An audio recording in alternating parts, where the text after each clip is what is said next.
Apa sebenarnya hegemoni itu? Dalam teori Antonio Gramsci, hegemoni adalah kekuasaan yang tidak hanya beroperasi melalui kekuatan fisik, tapi juga melalui kontrol atas kesadaran. Elit sosial membentuk cara kita berpikir, memilih, hingga mengonsumsi budaya tanpa kita sadari.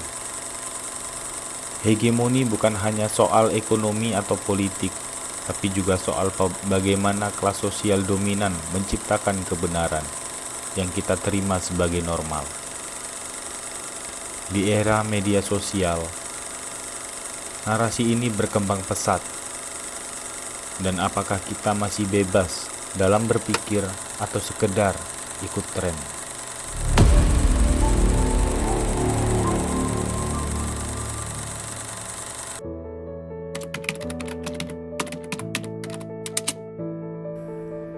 Antonio Gramsci adalah seorang intelektual yang menjadi sekretaris pertama Partai Komunis Italia. Ia merupakan salah satu tokoh abad ke-20 yang paling berpengaruh dalam lingkup filosofi dan teori yang terinspirasi dari Marxisme. Karya-karyanya memiliki keberlanjutan pemikiran yang signifikan sehingga tetap relevan hingga saat ini. Lahir pada 1891 di Ales, Italia, Gramsci mengalami masa pembentukan intelektualnya di antara Cagliari dan Torino. Tempat ia aktif dalam pembentukan Partai Komunis Italia pada tahun 1921. Momentum politik Gramsci terhenti pada tahun 1926 ketika ia ditangkap oleh rezim fasis Mussolini dan dijebloskan ke dalam penjara.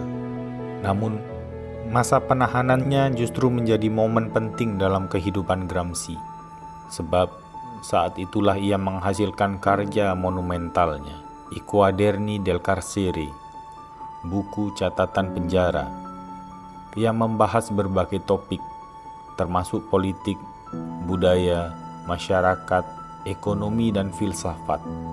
Ia memberikan kritik radikal terhadap kapitalisme dan institusi-institusinya, serta mengembangkan sebuah konsep orisinal bernama hegemoni budaya.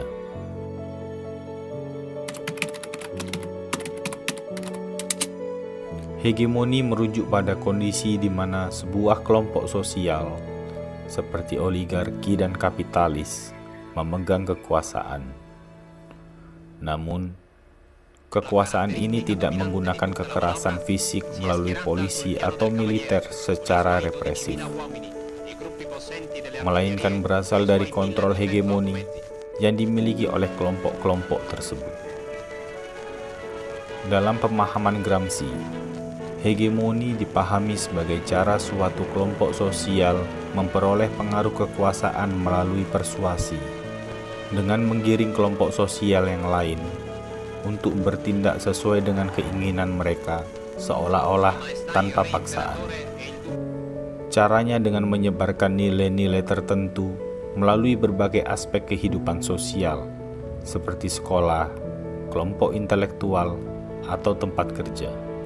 Hegemoni budaya terjadi ketika kelompok yang dominan menciptakan aturan-aturan dan norma-norma yang menjadi dasar kontrol dalam masyarakat. Dengan kata lain, mereka tidak perlu menggunakan kekerasan untuk menjaga kekuasaan, karena telah berhasil membuat orang lain percaya dan mengikuti ide-ide mereka. Dalam sejarah masyarakat, selalu ada kelas dominan yang menguasai dan memimpin.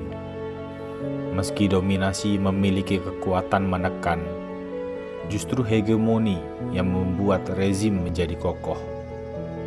Karena tidak ada penolakan dari kelompok sosial yang telah dikuasai.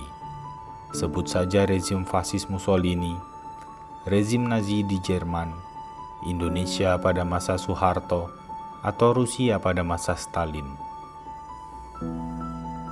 Revolusi melawan kelas penguasa hanya bisa terjadi ketika kelas yang memimpin kehilangan kendali atas hegemoni budaya. Pada titik inilah dominasi campur tangan menggunakan kekerasan untuk mempertahankan rezim. Contohnya, protes besar-besaran di lapangan Tiananmen, Cina pada tahun 1989, atau represi dengan kekerasan dalam protes di Iran melawan rezim represif Ali Khamenei.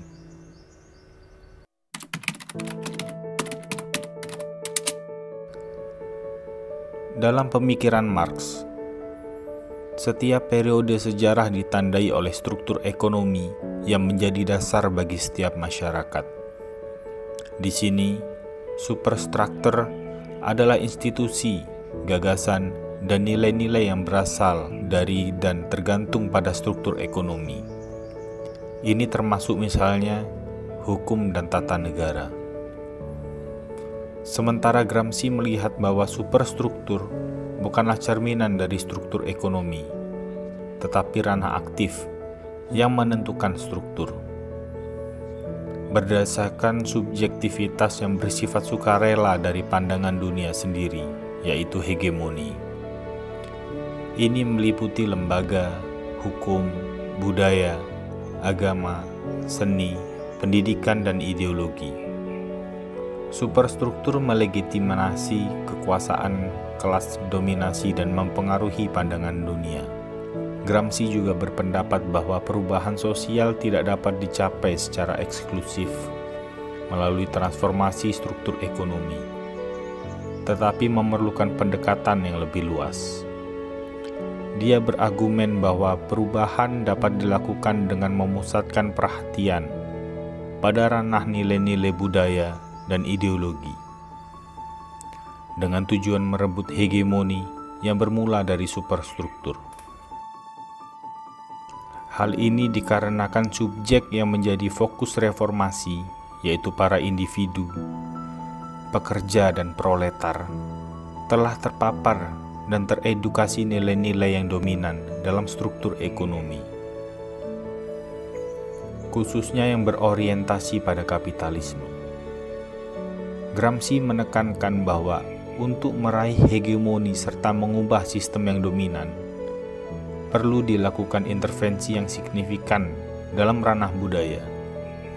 Dalam hal ini, dia merujuk pada upaya untuk mempengaruhi cara berpikir, perilaku, dan identitas kolektif masyarakat.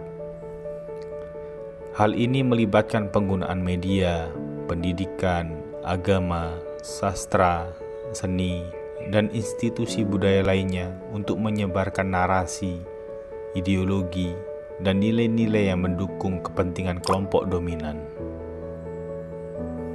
Misalnya, dalam masyarakat kapitalis, nilai-nilai seperti individualisme, konsumsi berlebihan, dan kompetisi seringkali dipromosikan di media atau di sekolah-sekolah untuk mempertahankan struktur yang menguntungkan kapitalis.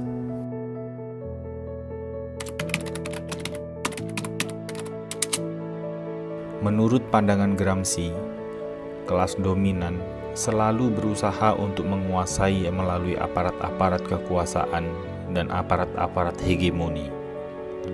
Aparat-aparat kekuasaan melibatkan penggunaan kekuatan dan dominasi yang berada sepenuhnya di bawah kendali kelas dominan.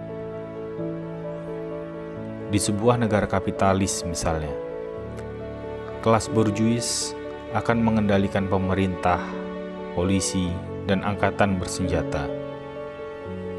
Mereka menggunakan kekuatan ini untuk melindungi dan memperkuat kepentingan ekonomi mereka, serta untuk menekan atau mengalahkan segala bentuk perlawanan dari kelas pekerja atau kelas lainnya yang menentang dominasi mereka. Tapi tidak demikian dengan hegemoni. Aparat-aparat hegemoni mungkin tidak sepenuhnya berada di bawah kendali kelas dominan. Aparat-aparat hegemoni adalah bagian dari superstruktur yang berperan dalam menanamkan nilai-nilai dan norma-norma dan ideologi yang mendukung kepentingan kelas dominan, tetapi tidak melalui kekuatan fisik atau kontrol langsung. Sehingga kelas intelektual bisa memperjuangkan ideologi alternatif atau menantang dominasi kapitalis dengan menyebarkan gagasan-gagasan tentang kesetaraan sosial atau keadilan ekonomi.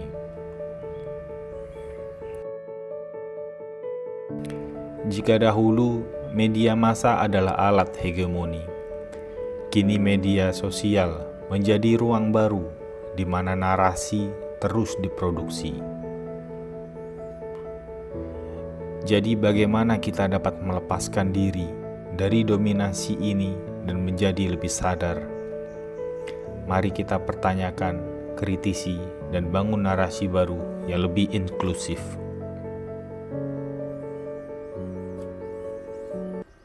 Mau bahas lebih lanjut soal bagaimana hegemoni bekerja di dunia media sosial?